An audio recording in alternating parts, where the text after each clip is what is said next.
Hi, I'm Ian Grieve and this is a short video on CustomerHQ, one of the GP Elementz portals from ISC software.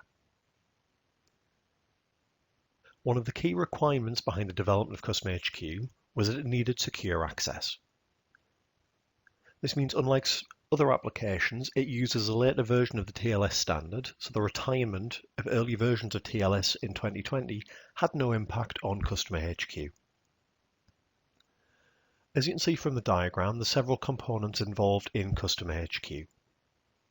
There's the connector service, which is installed on the local server and handles communication between the Dynamics GP client add-in, through which you maintain the CustomerHQ setup, and the SQL Server database.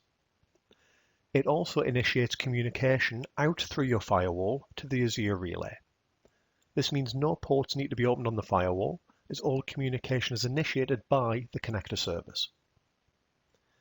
When a user logs on to the web portal, it talks to the Azure Relay, which is communicating with the connector service, to authenticate the logon with the information stored in the SQL Server database. Once a user has logged in, all information is requested by the user through the portal via the Azure Relay and the connector service from the SQL Server databases. No information is stored on either the Azure Relay or the web portal. Information is only transient while the user is logged on. When a page is closed or the user logs off, that information is discarded. So there's no risk of a hack to the portal or the Azure Relay exposing information.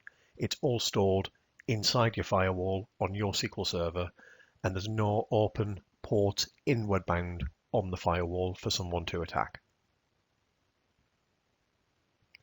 This means a CustomerHQ is a very secure system for allowing your customers and your salespeople to access information about the Dynamics receivable account information when they're out and about or if they're working from home. Thanks for watching.